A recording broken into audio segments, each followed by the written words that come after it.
Здравствуйте, мои дорогие! Я снова рада видеть вас на своем канале. Ну что, девчоночки, сегодня новый урок. Поехали!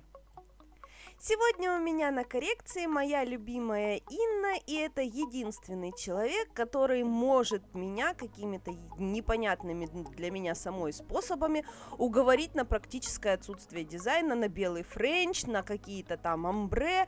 В общем, это единственный человек, которому это удается, причем я сама не знаю как. Ну и сегодня у нас на коррекции ноготочки, которые ей делала моя ученица. То есть Дина у нас в прошлый раз была в качестве модели. Ученица ей делала ноготки, и сегодня мы будем делать коррекцию. Относилось все хорошо, ноготкам, как обычно, где-то в районе месяца, чуть больше, чуть меньше. Все ноготки у нас на месте, хотя Инна их любит периодически подъедать. И мы приступаем к коррекции. В первую очередь укорачиваем длину, снимаем старый материал, подготавливаем форму ноготка, проходимся пилочкой по отросшей ногтевой пластине, отодвигаем кутикулу, убираем птериги и, как обычно, на этом ноготки наши готовы.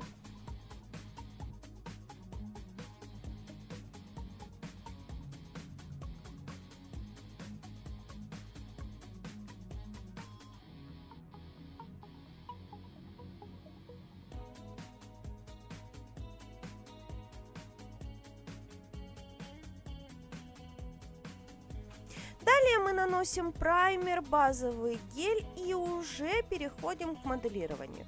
Сегодня моделировать мы будем при помощи полигеля. Почему им? Да потому что он первый, что было у меня под руками. И мы хотели сделать веселенькую картинку для заставки. Кстати, эту картинку на заставке вы все-таки увидите.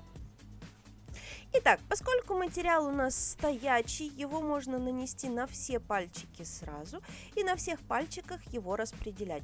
То есть не нужно в данном случае работать по технике конвейера, как обычно. У нас один пальчик сушится, а второй пальчик мы работаем. Мы можем работать все пальчики вместе. Но поскольку мне привычнее работать все-таки конвейером, в большинстве случаев я работаю именно так.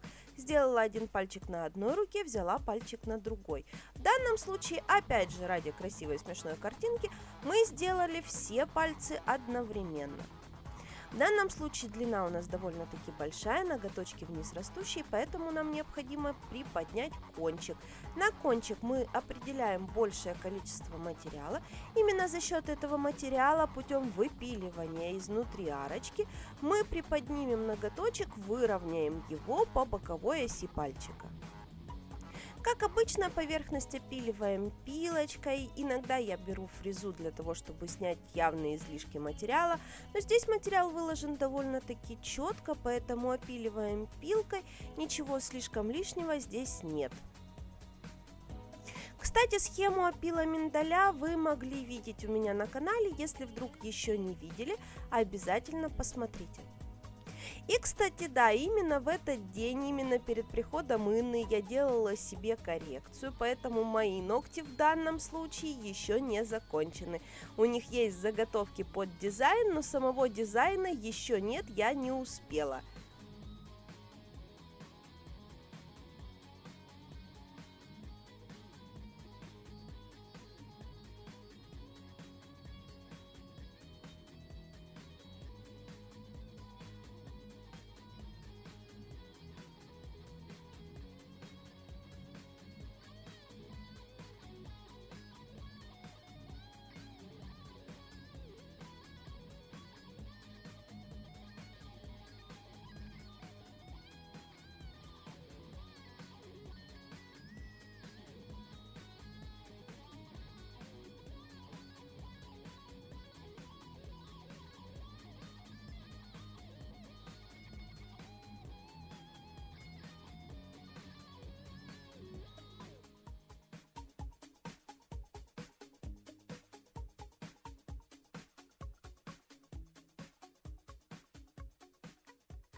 И как я уже говорила в самом начале, выпиливаем внутреннюю арку, поднимаем ноготок, выравниваем его полностью по оси, делаем красивенький и ровненький. На этом у нас, в принципе, коррекция готова.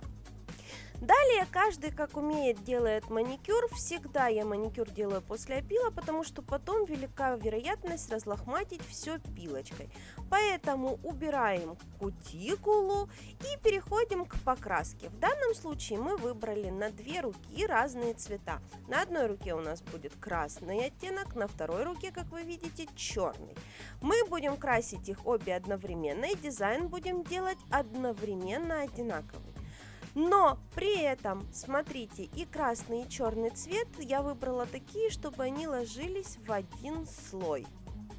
Это максимально сокращает время нашей работы, упрощает, и не нужно перекрывать вторым слоем, не надо добиваться дополнительной высоты материала. В общем, все намного проще. Как обычно, свои любимые оттенки оставлю вам в описании, не забудьте туда зайти и посмотреть.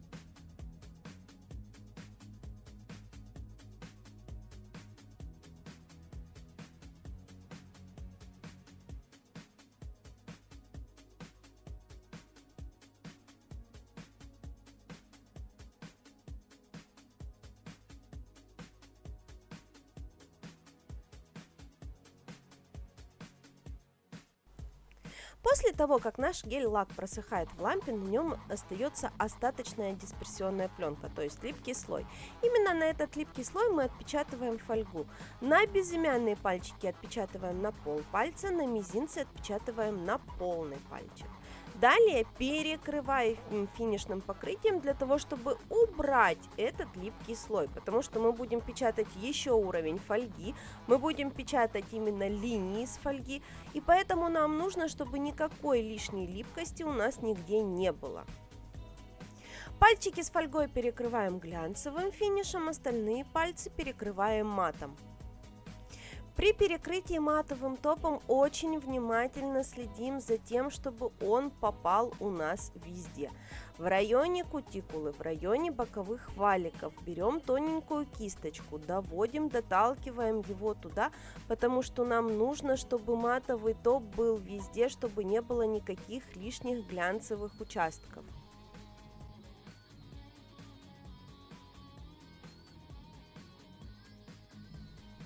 А для того, чтобы отпечатать фольгу, мы смешиваем гель-клей для фольги немножечко с белой красочкой. Для чего мы добавляем белую краску? Для того, чтобы нам было видно, что же мы рисуем, потому что клей прозрачный, сам по себе он совершенно не виден на поверхность. Рисуем 2 параллельные линии, отпечатываем на них фольгу, и в принципе на этом дизайн готов.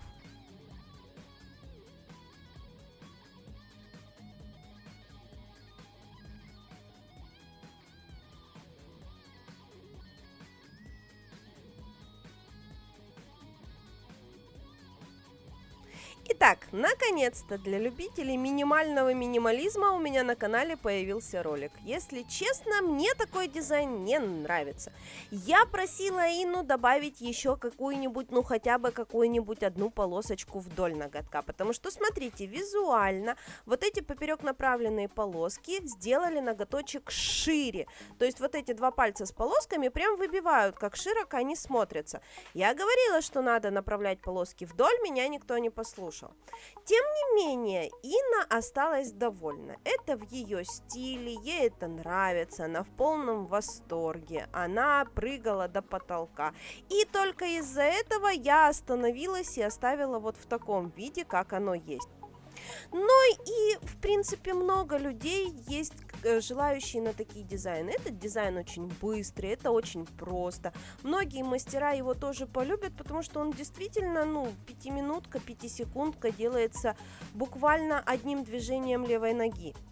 Мое же личное мнение по этому поводу вы услышали, мне бы хотелось услышать ваше. Как вам такой дизайн? Напишите мне в комментариях. Я же на сегодня с вами прощаюсь. Всем до новых встреч. Пока!